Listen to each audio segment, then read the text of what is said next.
Hi my dear students, today we will discuss about program execution transfer instructions. The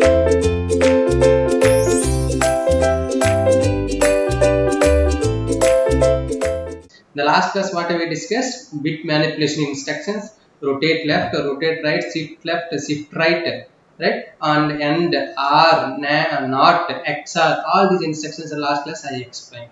Now we go for program execution transfer instructions.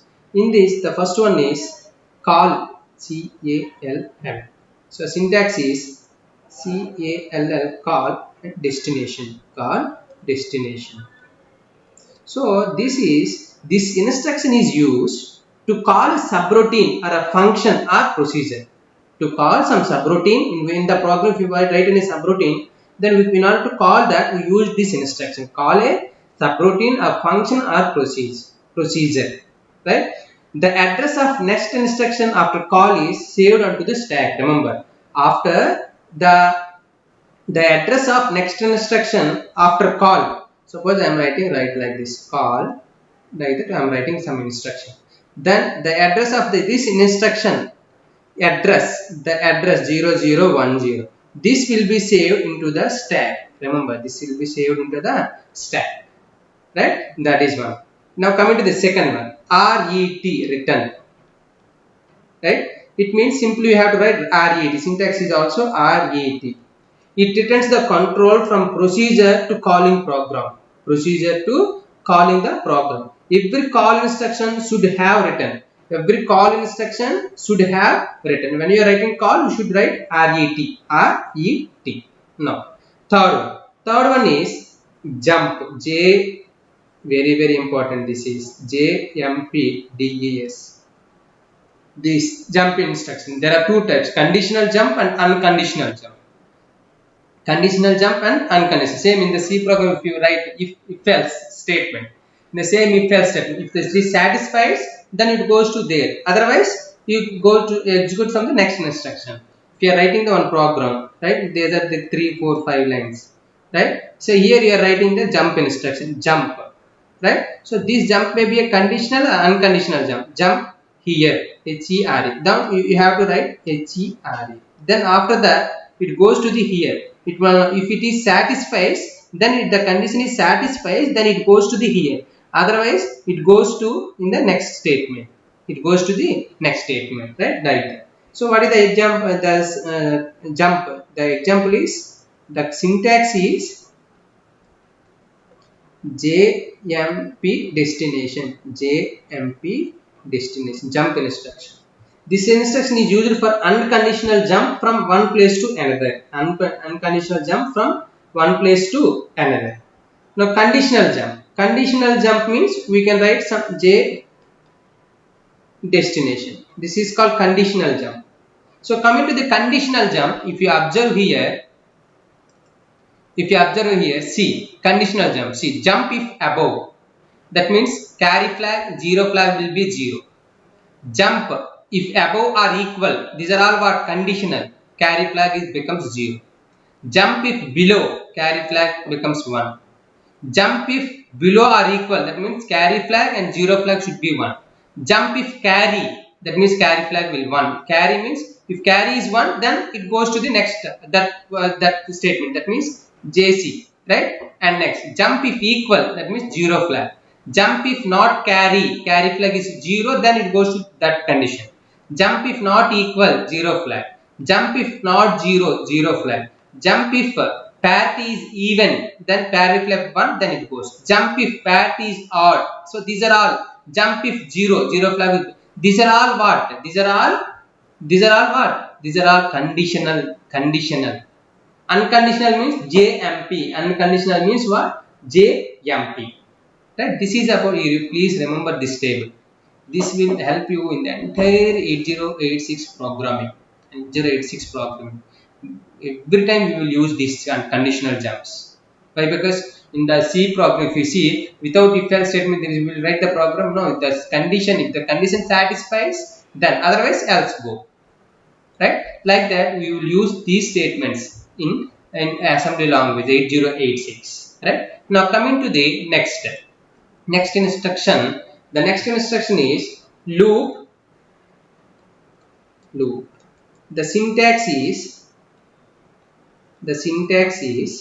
loop destination. The syntax is loop destination. This is a looping instruction. The number of times looping is required is placed in the CX register. How many times we require that loop? How many times that loop will be rotated? That will be given to the CX. That's why I'm saying every time when we want to perform counting and any operation, we have to use CX. CX is for counter. With each iteration, the contents of CX are decremented. So if the loop will continues 1, then if you are initially CX, you are giving 5. Now loop will continue 1 time, then CX becomes 4. Now the loop again rotated. Now that is CX is equal to 3. That means the CX will be decreased every time after performing the loop. So after how much, where we can check whether the loop is existed or not, then 0 flag. We have to see for the 0 flag. 0 flag is checked whether to loop again or not. If the 0 flag is 0, then the loop is exit. If the loop is exited, right? So these are about the program execution and transfer instruction. Now coming to the next instruction, that is, what are the next instructions?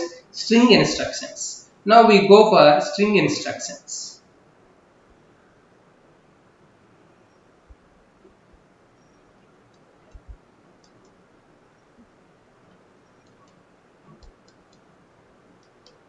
See, out of how many instructions are in 8086 microprocessor? More than 20,000 instructions are there. More than 20,000 instructions. So I am telling the important instructions, what will useful for our 80 hour syllabus, what are the useful for our programming, right? In this, first one is compare the strings. That is, syntax is CMPS destination comma source. Destination comma source. It compares the string bytes or words. It compares the string bytes or words. Second one, SCAS. Syntax is SCAS string. It scans a string. Scan a string. It compares the string with the byte in AL or with word in AX. Remember, it compares the string with the byte in AL or with the word in AX. Right? Next, third. Like that we are having move string, move SB. Next, move string byte, move string word. Moving of byte or word from one string to another. In this instruction, the source string is in data segment and destination string is in extra segment. That is, remember, the source string is in data segment and destination string is in extra segment. Source index and destination index store the offset values for source and destination indexes. Right? Next, last one is repeat. R-E-P. What is that? Repeat. This is an instruction prefix. Repeat. Move SB. That means it causes the operation of the instruction until CX becomes 0. Same loop, like the loop also, it will use this CX. Until when the repeat will comes until CX becomes 0. CX becomes 0, the repeat will be happening. Right? It repeats the operation. Right? This is about string instructions. Right? The next class, otherwise we will complete now. Processor control instruction. We will complete processor control instructions. Last instruction, dear students. After this, we have programming. After this, if you know this, then only we can go for the programs. That's why I am very much telling you. Processor control instruction. These instructions control the processor itself. These instructions control the processor itself. 8086 allows to control certain control flags that causes the processing in a certain direction. Processor synchronization if more than one microprocessor is attached. Right? That means processor control instructions are C. The first one is STC. It sets the carry flag to 1. Set the carry flag to 1. Next, second one, CLC, that means clears the carry flag to 0. Clear the carry flag, set the carry flag, clear the carry flag. Third, CMC, it complements the carry flag. If initial carry flag is 0, then CF becomes 1. Complement carry flag. These are the called processor control instructions. Next, fourth one, STD. It sets the direction flag. DF, direction flag, set direction flag 1. Right? If it sets string bytes are accessed from higher memory address to the lower memory address. Remember, if it is set string bytes are accessed from higher memory address to the lower memory address. Next, fifth one, clear direction flag. It clear the direction flag to 0. If it is reset, the string bytes are accessed from lower memory address to the higher memory address. Lower memory address to the higher memory address. These are the process control instructions. See, I explained the important instructions that are what are useful for in our syllabus, in our program. Right? These are, by using these all instructions, we will implement some simple programs at the end of this chapter. In the next class, I will discuss about assembler directives.